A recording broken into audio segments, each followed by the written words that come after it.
Welcome to my video for the Handy Helper Kitchen Essentials 8-inch Chef's Knife. This is by Brando Bay. Chef's knife is very good for chopping, mincing, dicing. It does have a stainless steel blade, which is great. So you don't really have to worry about germs or bacteria with the knife. It has a nice soft grip handle, and it does have a full tang. And what that means is you can see the blade goes all the way through the handle. There are 3 rivets holding this together, so that does give it some extra strength. The handle is an anti-grip, the grip on the handle is anti-slip. So that's really nice because sometimes your hands tend to get wet. But the knife is not balanced, so I'm not able to hold it on my finger. It does tip forward. It does not have a counterweight at this end. So, but again, this is an inexpensive knife. I'm not real thrilled with the bolster because although when you're holding it like this, it's comfortable, but when you hold it the way you generally would hold a knife to chop and to mince, it's not comfortable because your hand doesn't comfortably fit right here.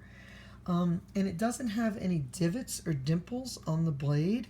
And the reason you do that is so that the food doesn't stick to the blade. So what I can see though is that the edge on the blade, it does have a nice slant edge, so you can see the sharpness on one side. And then I'll see if I can flip it over. If you can see, it's got, let me get it a little better in here. No, you can't really see that, I'm sorry.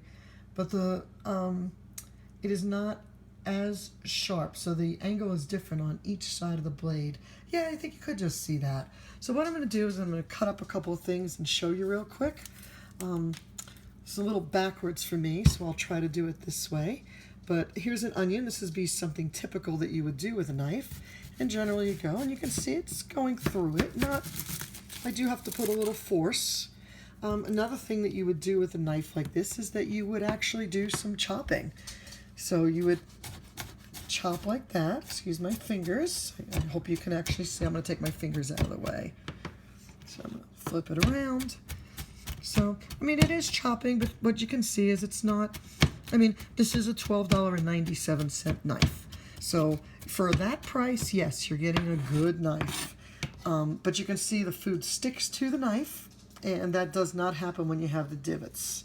So I'm going to also show you, because another thing that this knife should be good for would be to maybe mince up some herbs.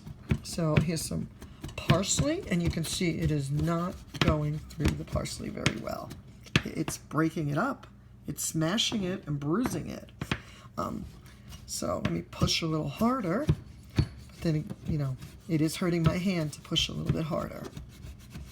So, okay, I did push harder. My hand, as you can see, it's turning quite red here from pushing on the blade. So it did mince, but again, I had to push very hard. So the knife, you know, for a $12.97 knife, it's a good knife. If that's what you want, you're getting a good knife. Thank you for watching my video.